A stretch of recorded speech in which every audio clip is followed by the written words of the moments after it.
Fala pessoal, tudo bom com vocês? Hoje estamos aqui para ver o vídeo do Aizen, do segundo canal do Aizen, do Aizen 2.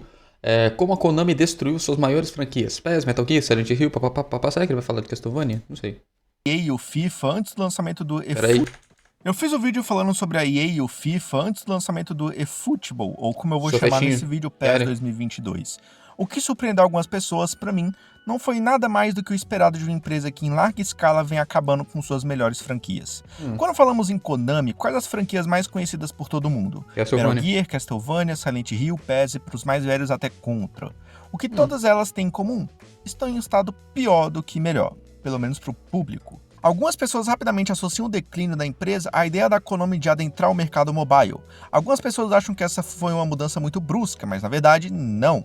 Em 2005, a divisão europeia da Konami já planejava se tornar a líder global no mercado de celulares, de jogos de celulares. E 10 anos depois, o CEO da empresa publicamente afirmou que, abre aspas, o futuro dos jogos estava no mobile. A mudança deu certo? Sim. De 2015 a 2017, os relatórios da empresa mostravam o óbvio. Com jogos para celular, você podia ganhar mais com menos investimento. A Konami passou de um lucro de 115 milhões de dólares para um de 228 milhões, só no período entre 2016 e 2017, um ano após anunciar a mudança definitiva de foco da empresa. A Konami agradava seus acionistas, mas a que custo? Para eles, nenhum. Para os jogadores, muitos. O primeiro gigantesco atrito da Konami foi com Hideo Kojima, o homem que é considerado um dos melhores escritores e criadores de toda a indústria de jogos e é extremamente respeitado tanto no Japão quanto no resto do mundo no geral. Não é à toa que qualquer novo jogo de Hideo Kojima, ou até especulações de novos jogos, virem notícia no mundo inteiro. Porém, ter alguém como Kojima no seu estúdio tem um alto preço. Ele costuma ter ideias durante a criação de um jogo e dizer: "Hey, vamos colocar isso no jogo agora". E isso geralmente resulta na equipe tendo que voltar e alterar muitas coisas no jogo para que isso aconteça. Metal Gear 5, The Phantom Pain, custou cerca de 80 milhões de dólares para ser criado, sem contar marketing e essas coisas. A título de comparação para a produção fora marketing afins, Borderlands custou 30 milhões e Watch Dogs 1 custou 60 milhões. Portanto, Kojima é conhecido por aumentar o tempo e os custos dos jogos com suas ideias, e geralmente isso não era algo muito bem visto pela Konami. Foda-se a qualidade do jogo que ele entregava, o importante é que ele gastava muito. Mesmo com Metal Gear 5 sendo um sucesso, a relação entre Kojima e Konami se desgastou, com a empresa indo de pouco... Pra empresa, no caso, né, que geralmente executivos de empresa não vê muito a questão de, caraca, o jogo tá muito bom, o jogo tá muito divertido e tal, a galera tá gostando muito do jogo, não. Pra eles, a galera tá gostando muito do jogo, tipo assim, a galera só tá gostando muito do jogo se o jogo estiver vendendo bastante. Se o jogo não estiver vendendo bastante, quer dizer que o jogo tá muito ruim, sabe? Então, por que você vai gastar mais dinheiro querendo fazer um jogo bom? Eu tô falando na visão deles. Por que a gente gastaria mais dinheiro fazendo um jogo que as pessoas acham bom, se as pessoas não estão comprando muito o jogo, né? E a gente está gastando muito para fazer esse jogo. É muita a visão de mercado mobile isso. Tirando qualquer referência ao diretor em seus sites, redes sociais, jogos e qualquer coisa do tipo. Agora, a história com Silent Hill é bem interessante. Silent Hill foi uma série de jogos de terror bem aclamada pela crítica e pelo público, que teve uma equipe por trás que era muito inteligente e tinha objetivos específicos em mente ao projetar cada aspecto do jogo. Seja os personagens ou o enredo, os simbolismos que cada elemento carregava e... Jesus, esse jogo é a melhor experiência envolvendo terror que eu já tive.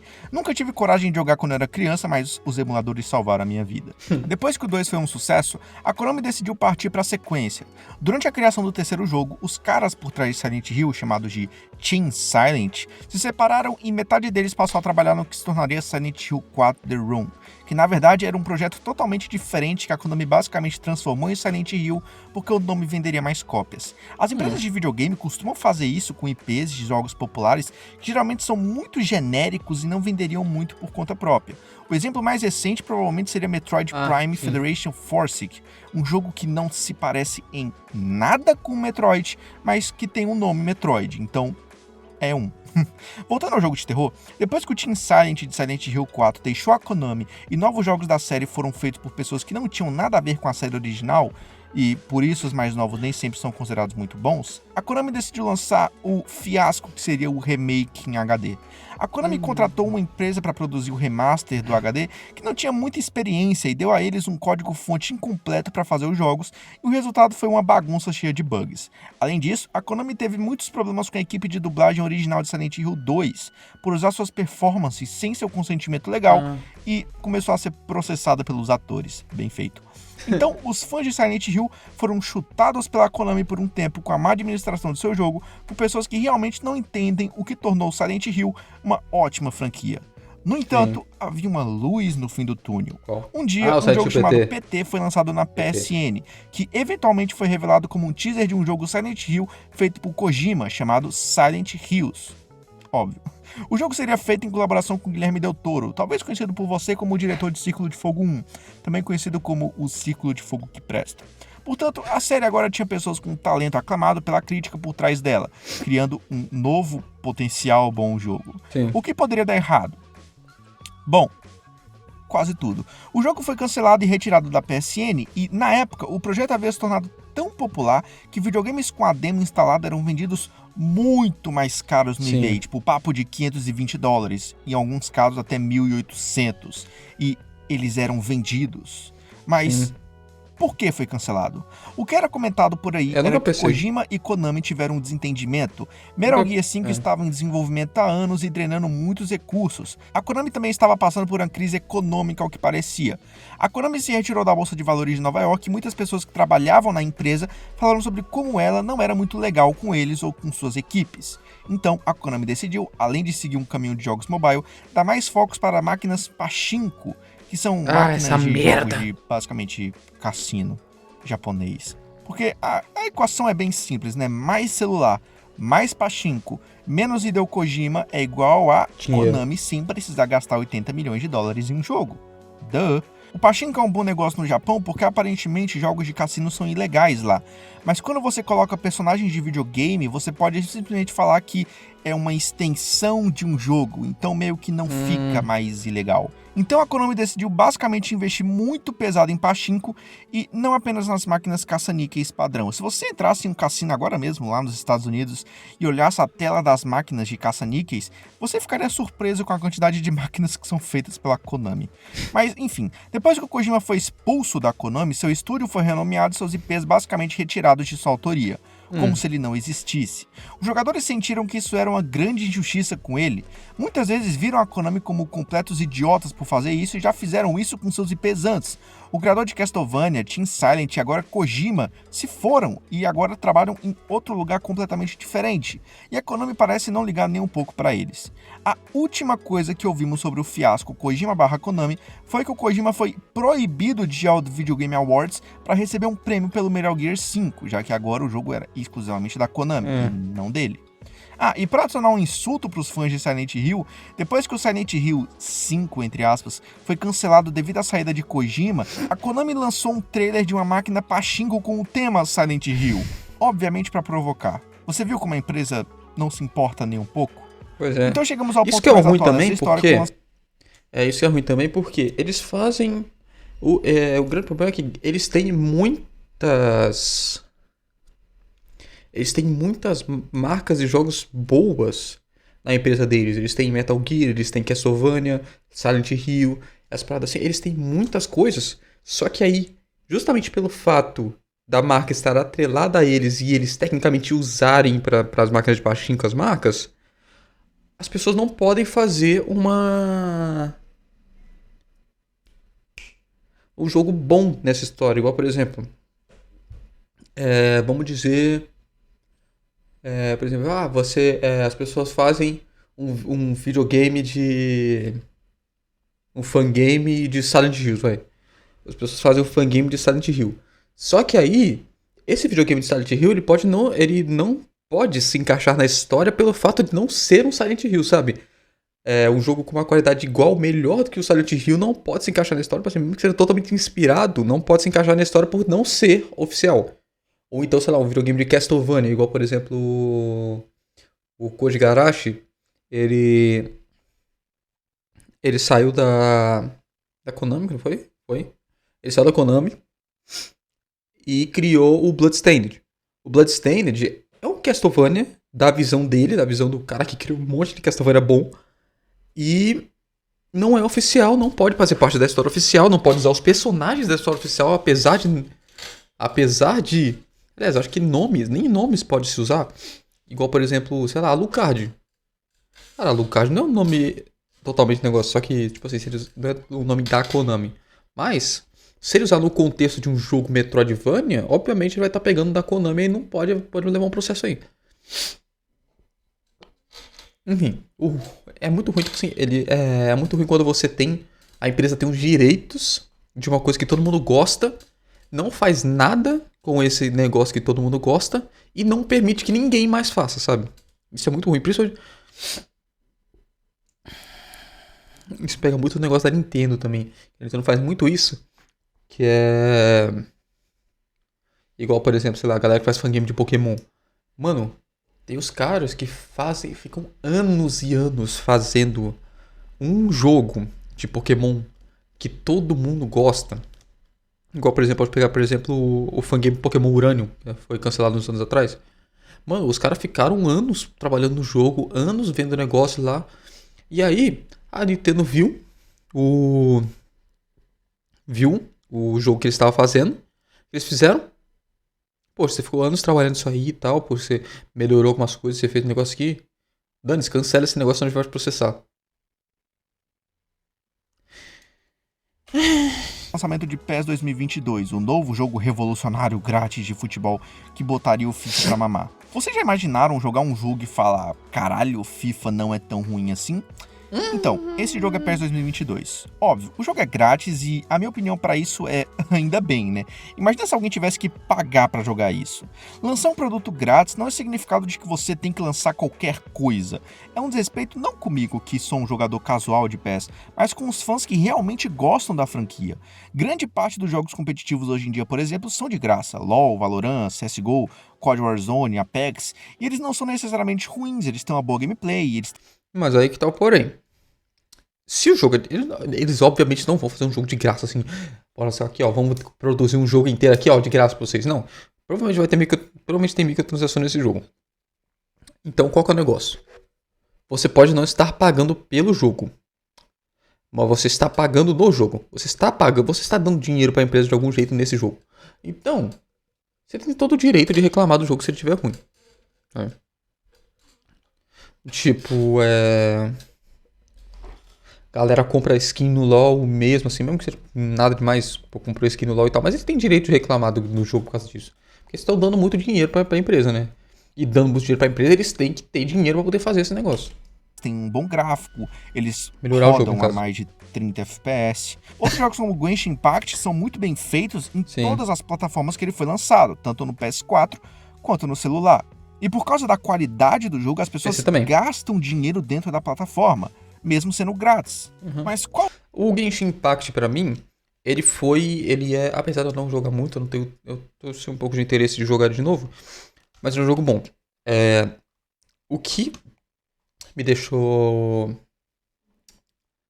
O que me chamou a atenção nele foi uma coisa até que o Drawmass falou em um dos vídeos dele, que é o seguinte. Eu não falei exatamente isso, mas tipo, é o negócio que eu penso também. Que é assim, você tem um jogo lá, ele tem loot boxes, né? E tal, que é um negócio bem chato, loot boxes. Você tem, tipo assim, loot box aqui, você vai gastar tanto negócio pra poder ficar... você vai gastar tantas coisas... Esqueci o nome dos cristais. Vai gastar tantos cristais pra poder abrir uma loot box aqui e talvez no meio do loot box ali você ganhe um personagem novo. E tal. Beleza. Aí você vai jogando e tal, só que o negócio é que terminou os seus cristais, você não tem mais cristais pra comprar loot box, você pode ir na loja e comprar cristais com dinheiro de verdade, né? Ou então você pode jogar pra conseguir os cristais. Que eu já vi gente reclamando, inclusive até o Todinho também já reclamou disso, que é tipo, eles fazem um jogo, tipo assim, você pode jogar e conseguir dinheiro pra poder comprar a loot box e tal. Só que aí você fica muito tempo jogando, fica muito tempo fazendo essas coisas. Mas tipo, cara, aí que tá o negócio. Você vai jogar... se fosse um jogo, por exemplo... Poxa, Acabou os cristais, agora eu tenho que jogar para poder conseguir mais cristais. Eu fico ali entediado, jogando o negócio para poder ficar, assim, o meu celular tá gravando ali na câmera, né, então não posso sair. Vai, saquei o meu celular agora. Aí você fica ali jogando, entediado e tal, então você fica ali jogando entediado o negócio, porque não você tem que jogar mais para poder conseguir negócio, para poder comprar negócio e tal. Mas aí, qual que é o negócio do Genshin? O Genshin é divertido esse jogo. O Genshin é divertido e você não fica naquele negócio de tá chato você ficar jogando, porque você não joga porque você tem que conseguir. Porque você tem que conseguir dinheiro pra comprar as coisas. Não, você joga porque tá divertido e você acaba ganhando dinheiro pra comprar as coisas. Ele até deu um exemplo também da. Eu esqueci como é que é o nome daquele negócio, aquelas nuvenzinhas que você entra, você tem um desafiozinho pra. Você tem um desafiozinho ali pra. É.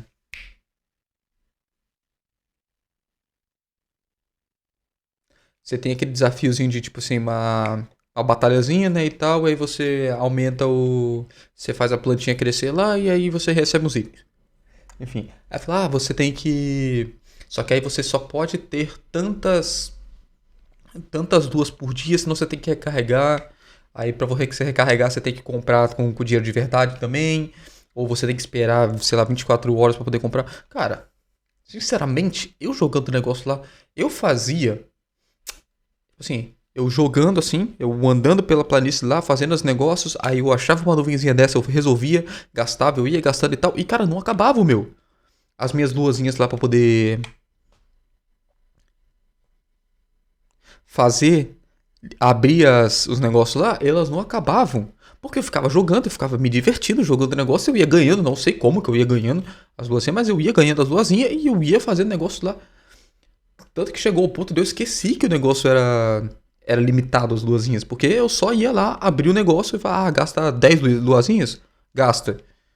Aí eu ia ver lá, eu tinha 120 luazinhas, sabe?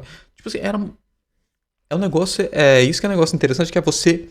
Eles fazerem um jogo que você consiga fazer as coisas que você quer fazer de graça. Que seja divertido de você fazer as coisas de graça. Mas se você realmente quiser muito apressar as coisas, aí você gasta o seu dinheiro e compra o negócio. Você pensa, nossa, eu quero muito. Aliás, isso é uma coisa que eu tenho pra reclamar do Genshin também. Que é. Que é justamente o fato de você não poder comprar os personagens. Nem que seja com dinheiro de verdade, sabe? Tipo assim, eles podiam muito bem deixar loot boxes pra comprar com cristais, ou comprar com cristais, né? E você compra os cristais com dinheiro de verdade, ou você poder comprar os personagens específicos gastando dinheiro de verdade, sabe? Tipo assim, eu não quero ficar brincando com loot boxes e tal, eu quero só comprar o Kaeya ali. Só comprar o Kaeya no que eu não tenho, aí você vai na loja e compra o Kaeya com dinheiro de verdade, sabe? Isso que é. Se eles fizessem isso aí, ia ser um dos melhores sistemas de microtransações que eu já vi em jogo atualmente, de jogo celular e tal. Qual o sentido de gastar dinheiro em um jogo de merda? Nenhum. Ah, O lançamento de PES não foi só criticado, o jogo ele é avaliado literalmente como o pior jogo da história da Steam até o sério? momento. E a única coisa que a empresa fez foi lançar um comunicado ao melhor estilo cyberpunk A lot of feedback and requests for game balance.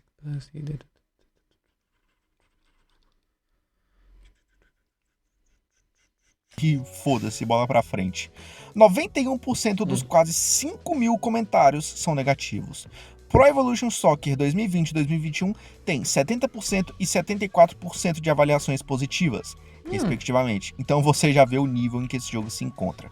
As É. análises criticam muito, quase tudo do jogo, até os pequenos detalhes. Por exemplo, o peso da bola, a colisão dos jogadores, as cores do menu que são Oxi. meio ridículas, o baixo FPS durante as cutscenes e replays, Na as moral. configurações que estão com o botão completamente trocado e zoado, gráfico que é muito feio, a grama que é ridícula, uma simplificação do caralho das táticas do jogo, falta de conteúdo, apenas partida para um jogador de 5 minutos e partidas online de 10, ausência de jogador, tipo, o Flamengo não tem o Gabigol. O Gabigol, porra! Tipo, eu entendo um pouco a parte de gráficos em jogo de graça. Por quê? Tipo assim, por exemplo, é por isso que você, por exemplo, vê muitos jogos indies. Geralmente jogos que são só feitos pela pessoa sem. sem muito apoio financeiro, né, e tal, a pessoa resolveu fazer um jogo e tal, você vê muitos jogos indies ou com um 3D meio cagadinho, ou com pixel art. Por quê? São, pelo menos eu que já tentei fazer pixel art, já tentei fazer animações em 3D com as paradas, você modelar um bicho em 3D e animar ele pode parecer fácil, e é relativamente fácil, mas você fazer as animações ficarem mais realistas é que é difícil. Você tem que prestar muita atençãozinha no que você está fazendo e tal. Você tem que ter uma base sólida para ver, tipo assim, para você virar. Para você virar o seu pezinho, você não pode só ir andando. Aí o seu personagem vai lá e vira assim. Você tem que virar, aí o seu pé tem que encaixar certinho para dar um freio, para você dar uma agachada, dar uma pequena curva e aí virar. Sabe? É uns detalhezinhos que você tem que fazer que acaba demorando mais do que pixel art, do que, por exemplo, você tem a pixel art ali, apesar de você ter que ir desenhando pixel por pixel da pixel art, você consegue, por exemplo, dependendo do nível da sua pixel art, você consegue duplicar ela, modificar ali para fazer o movimento e ir fazendo isso assim. Então, às vezes, 3D acaba demorando mais porque você pixel art dependendo do 3D. E aí eu entendo essa parte de gráficos num jogo ser de graça não ser tão bom, mas você não pode chegar e lançar um jogo bom pra ter um gráfico muito bom. Se eles fizeram isso, eles estão errados. Nem o Diego Alves. Eles anunciaram o jogo em julho de 2020, trazendo gráficos fotorrealistas e uma É mudança de seu sacanagem. Fox Engine, que é o motor usado para Metal Gear Solid, para um Unreal Engine 4. Em um movimento muito bizarro, a Konami lançou o teste de desempenho online do PES 2022 em junho de 2021. Embora nunca tenha sido dito que seria o novo jogo eFootball, descobriu-se que o teste de desempenho online foi o primeiro olhar para o novo motor lançado para a próxima geração. Mas o teste se assemelhava muito à versão mobile do PES, o que já gerou uma desconfiança de algumas pessoas. O trailer de revelação foi lançado um mês depois e anunciou a mudança do eFootball para um modelo free-to-play, bem como o jogo sendo multiplataforma para PC, PlayStation 4, 5, Xbox, Android e iOS. A comunidade estava bastante cética sobre esse anúncio. Como é que pode um jogo realmente ser de última geração? Alguns itens são disponíveis para compras no jogo. Deixa eu aqui, tá. Os platform matches.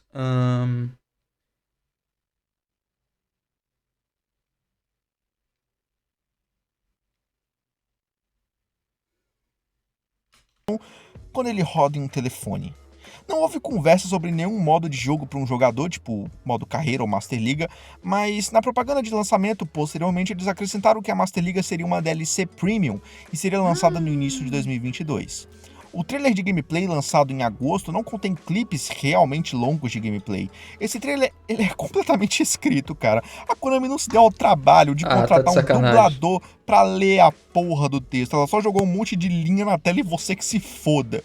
Eu sei ler, óbvio que eu sei, mas isso é Será um que sabe? detalhe que mostra o mínimo de importância da empresa com o Sim. trailer do jogo. Cara, o FIFA tem um trailer com uma pessoa lendo. E, cara, é FIFA da EA. Quando você fala de empresa mercenária, top 1 é a EA. E mesmo assim ela teve coragem de contratar um dublador pra ler aquela porra. A Konami nem isso quis fazer. Todo o texto nesse trailer foi aparentemente traduzido com o Google Tradutor também. Tipo, tem umas conversas meio estranhas, tipo, de sentir o toque da bola ou alguma merda do tipo. Esse trailer anunciou que alguns recursos dos jogos PES anteriores não vão estar disponíveis no lançamento e serão adicionados em uma atualização posterior. Um mês inteiro após o lançamento, esse trailer foi a última filmagem oficial do jogo a ser lançada pela Konami antes do lançamento do jogo. Os youtubers que jogam PES e membros da comunidade foram convidados para uma prévia do jogo no início de setembro e foram orientados a não falar sobre sua experiência com o jogo até o dia 14. Então isso foi adiado para o dia 23, obviamente, de setembro. Sim. Os membros da comunidade acharam a prévia até da hora de se jogar, mas eles também notaram que eles estavam jogando uma versão posterior do jogo que incluía alguns recursos que não estariam presentes no lançamento global. Além disso, a Konami anunciou que o jogo lançado, entre muitas aspas, no final de setembro, que é essencialmente uma demo, teria apenas 9 clubes para você escolher. Recentemente saiu uma notícia sobre a possibilidade da volta de franquias da Konami como Metal Gear e Silent Hill por conta de uma reestruturação dentro da empresa.